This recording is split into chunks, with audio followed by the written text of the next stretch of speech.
Hi everybody and welcome to our show, Autism in Action. I'm your host, Laura Kirby McIntosh, and I want to begin today by thanking the great folks here at the Disability Channel once again for everything that they do on behalf of and for people with disabilities.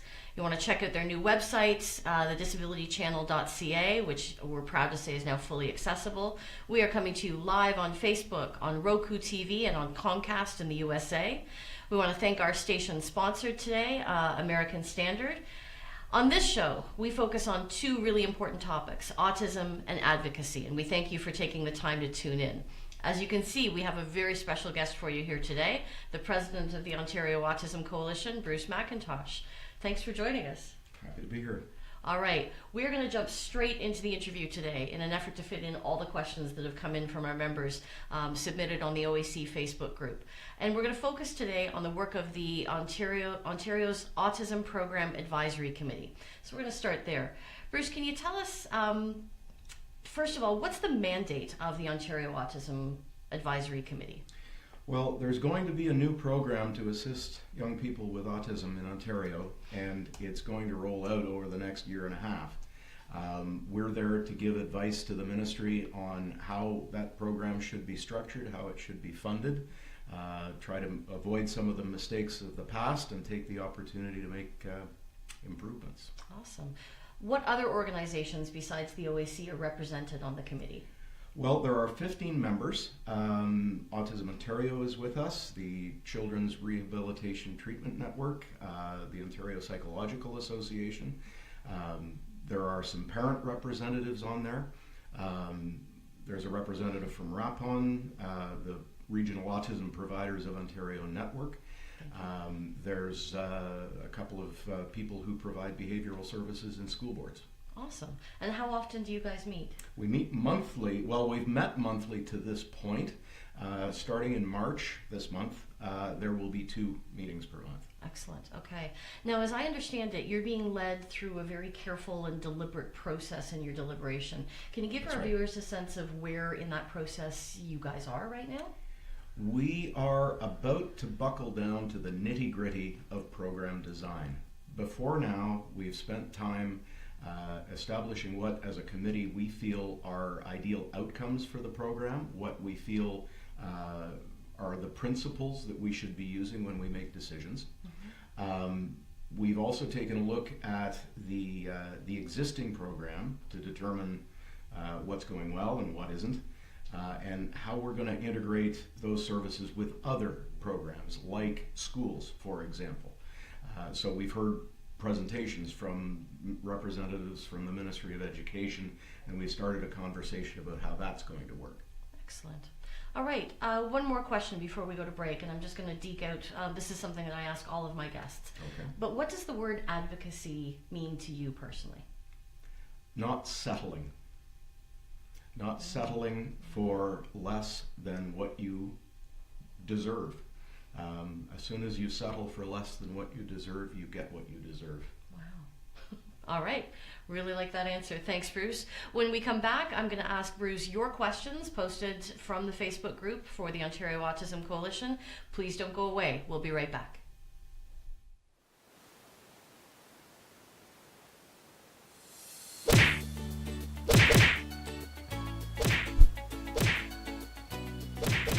My grandson used to have terrible posture when he played his video games.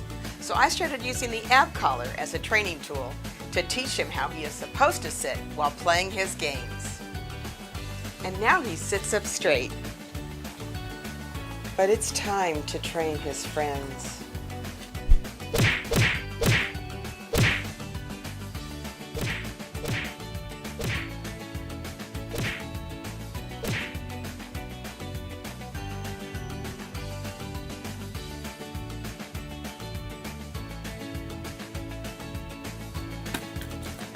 And the best part is, now my grandson is doing the training.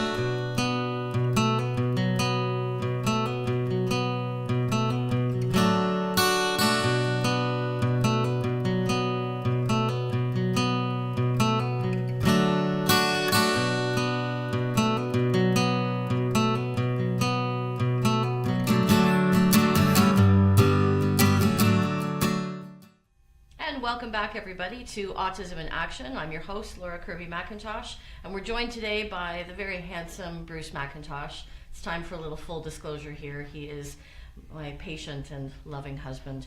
So yeah, we match. All right, but we have no time for being mushy today, Bruce. We've got to get right back into the questions about the Ontario Autism Program Advisory Committee that you're a part of. All of these next questions that I'm going to ask have been submitted from OAC members on Facebook.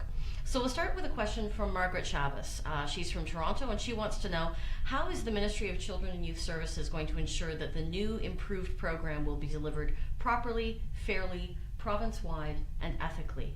She says we have very high expectations. And so do we, as an organization. We have started putting in place some things that we hope will continue into the implementation of the new program. For parents that were given funding last summer, we have a single point of contact at the ministry for resolving complaint issues for things that aren't going as they should. Whether that's just simply things that are being done late or things that are actually not going in compliance with the guidelines. We also have a monthly meeting with one of the assistant deputy ministers at Children and Youth Services, and that's to discuss the broad system-wide issues that families are facing. So we're hoping that that's going to continue into the new program. And we're stressing with the ministry at every opportunity that they have to take a much more proactive role in monitoring service delivery. Excellent. All right. Our next question comes from Brent Howe in Whitby, and he asks the question that I think is on everyone's mind. What do you think the chances are that we're going to have something in place by June? This is a tough one to answer. And quite honestly, I've got very serious concerns about whether something of substance will be ready by June. The ministry, we're getting down to the nitty-gritty, we're getting down to the specifics, but whether that's going to be completed in the next fiscal quarter is very hard to say. It's going to require a lot of work. We're trying. Would you categorize it as likely, somewhat likely, unlikely, or highly unlikely? Somewhat likely. And I think we're going to come up with part of it. There is money earmarked to be spent starting in June. How that money is spent is, at the moment, a real point for discussion. Okay. Brent also wants to know, what's your feel for the extent to which other members of the committee would support a direct funding model, which is something we in the OAC have been pushing for? I have been very pleased with the cohesiveness of that group, and in fact, we've had discussions with the RAPON people, who are the direct service providers right now, to talk about what direct funding would mean for them. And really what we're talking about there is leveling the playing field, that nobody's got special status of control over the budget while they themselves are a service provider. That's really what direct funding is all about. They are open to the concept. I think there's going to be some more discussion about it, and but you know, the minister has said that he is open to this idea. I think we're going to get what we need there. Awesome. All right, Ross McLean from Barrie asks us, when we met with Minister Coteau, he acknowledged that RAPON is not providing a consistent message that reflects the guidelines set out by MCYS. Do you feel that they have built enough oversight into the plan to force RAPON to be more fiscally and personally accountable and reduce bloated administrative and service costs? Well, some of that tees off what I said earlier about the accountability matter. The specifics of that are not set yet.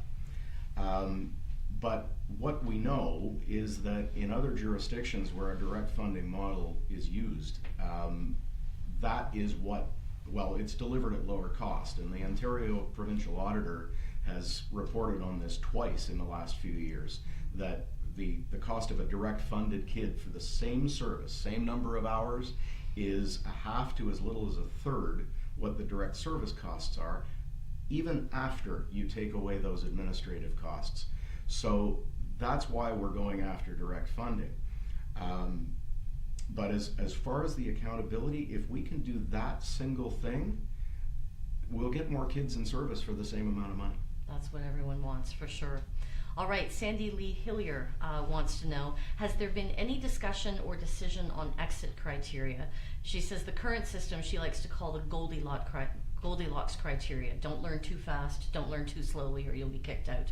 Arbitrary discharges based on non-standardized measures have to stop, she says, or the ministry can expect more lawsuits. And yes, they could indeed. One of the things that has come up repeatedly in our discussions has been the needs of older children and youth. And in the program design that the Ontario Autism Coalition is putting forward, we've specifically said that there needs to be continued access, that young people don't ever really leave the program because life changes, puberty happens, all sorts of things come along after you would call a person a child, that may need behavioral analysis later on in life. So we're saying you don't really leave. You can get back in if you need to. So as far as the exit criteria, clinical decision making has to rule the day, and we've fought the government twice on arbitrary age cutoffs. Some of the regional providers have simply said a period of service of no more than 2 years. Listen, it's not about the calendar, it's about the needs of the child, and that's what we're after. Awesome. I think everybody would like to see a model based on that principle. All right, our friend Lisa Pershun from Beaton is wondering, what is the plan for merging the wait lists? And I think what she means there is that right now there's a wait list for those that have been in service, and then there's a wait list for the ABA program. Have I got that right? Yes. Okay. Any discussion of the merger of those two lists? How are they going to figure out who gets into the new program first? There are a couple of ways to make that decision. It could go with date of diagnosis. It could also go with the date on which someone has applied to get into the program. The difficulty with the second one of those is that although they have said that there are no more age cutoffs, the ministry still does not permit children 5 years and older onto the intensive wait list. So that's a bit of a flaw. Sorry. I say a bit in a sarcastic manner. Okay. So I think really it has to come down to date of diagnosis. And that's what we're putting forward, but that's a discussion that has yet to be had. Interesting. A decision yet to be made, I should say. All right. Aline DeVries from Hamilton wants to know what's being done to educate family doctors on early signs of autism and the importance of early referrals so that families get that diagnosis. That is a challenge, and it's something that's it's had some work done on it. Autism Ontario 2 or 3 years ago created an information flyer that went out to physicians across the province. It raised the so-called red flags, the 18-month screen, things to watch out for.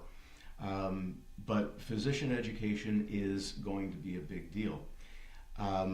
One of the people on the committee is a medical doctor himself, and his recommendation is that you may not find yourself in a spot where every physician can be made aware of what the flags are and how to deliver a diagnosis, but what you can do is let them know who the available experts are and let them refer to, I suppose, a specialist, if you will, that's able to provide that diagnosis.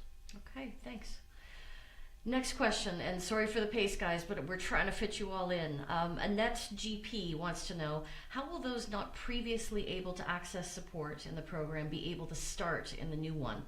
She says, I'm not sure if I've missed this, but isn't the new program going to be open to all those with a diagnosis? What about those who couldn't get on either wait list? The minister, I should say, was very clear when he delivered his announcement last June 29th, to be precise. And he said that every child will get what they need. We intend to hold him to that.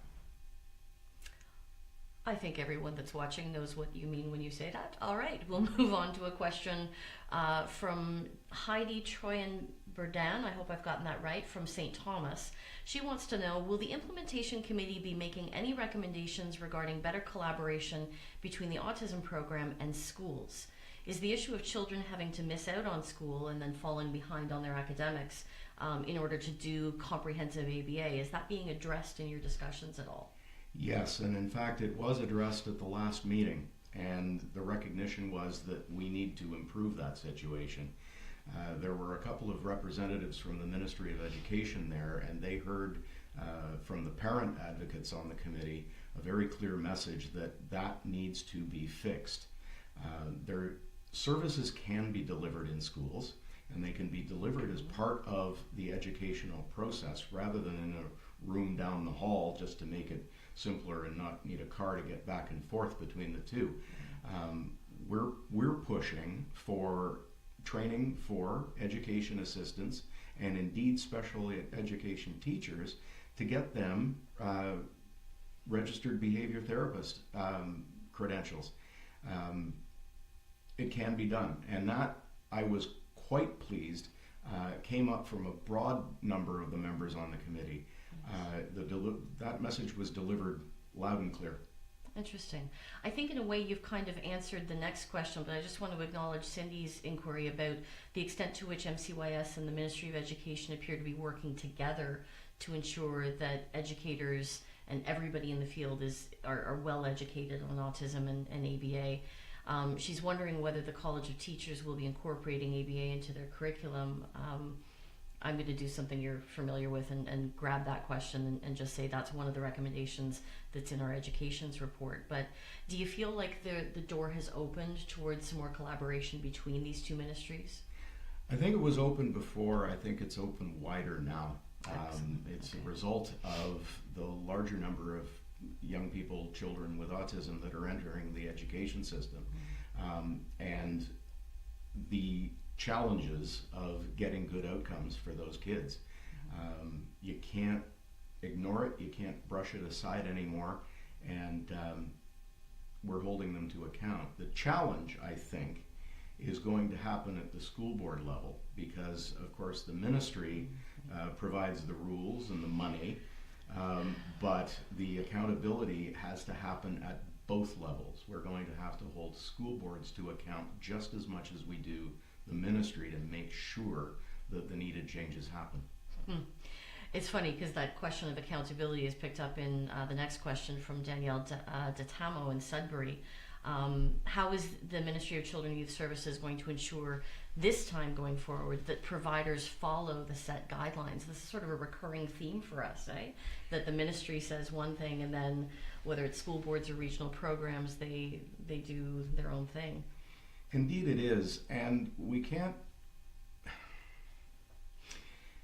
Everybody needs to hold the system accountable. We've been working for several months now. One of our very dedicated volunteers, Sharon Gavison, has been running something that we've called Operation Accountability. And that has been parent-led.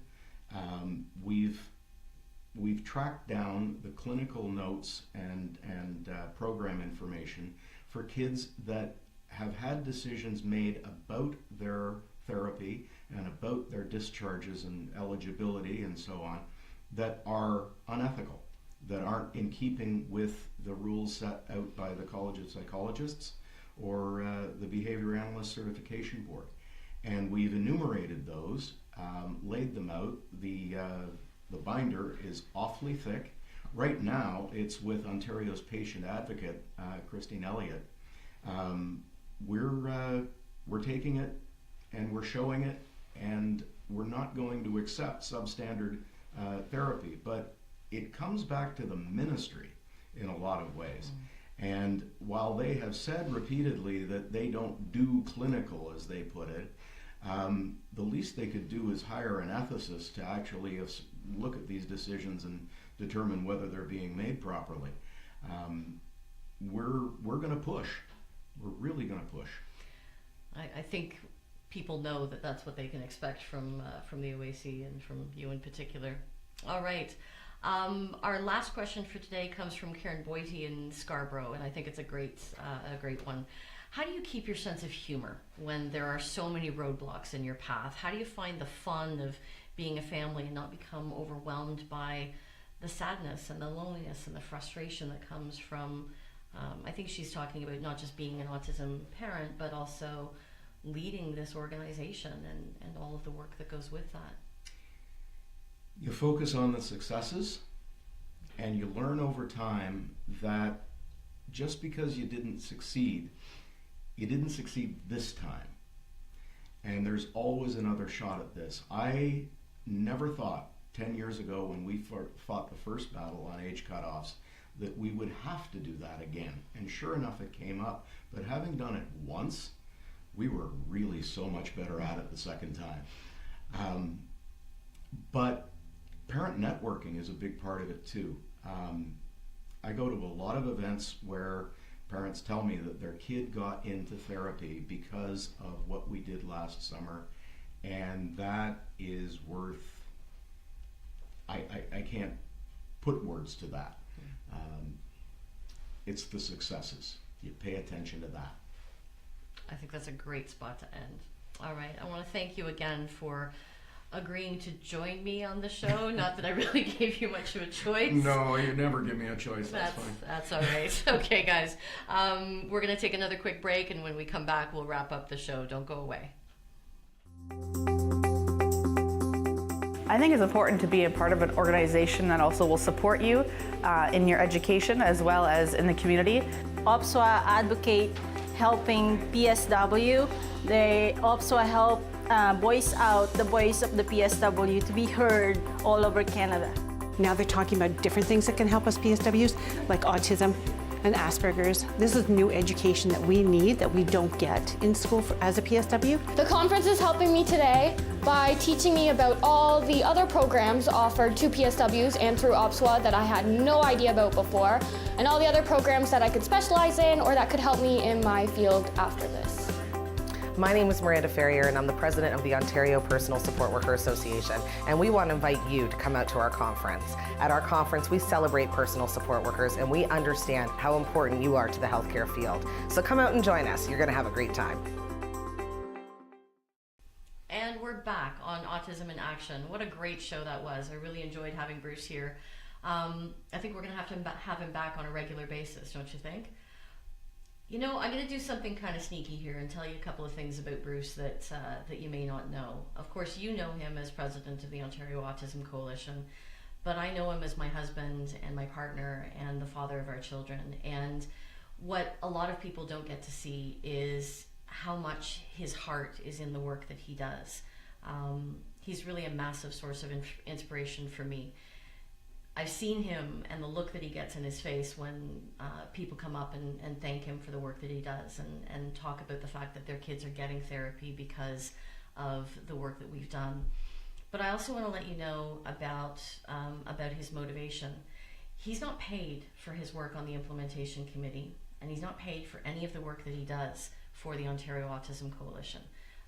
He's a full-time stay-at-home dad and full-time advocate. And you know, he does so at sometimes enormous personal expense. It's hard work and it's frustrating work, and I know it's frustrating work for everybody on that advisory committee. Please remember as we go forward that whatever the advisory committee recommends is a recommendation. The government will do what it's going to do, but don't despair. The OAC is always going to be there to hold them to account. So once again, I want to thank all of you on Facebook that submitted questions, and thank all of you for taking the time to join us today. Thanks also to Devin and Jay and all of the crew here at the Disability Channel for the awesome work that they do, elevating the voices of people with disabilities. Please Please do what you can to share this show, and not only this broadcast, but all of the other great shows that are part of the Disability Network. Share them with your friends and family. We're reaching literally thousands and thousands of people on Facebook, and we look forward to continuing to grow.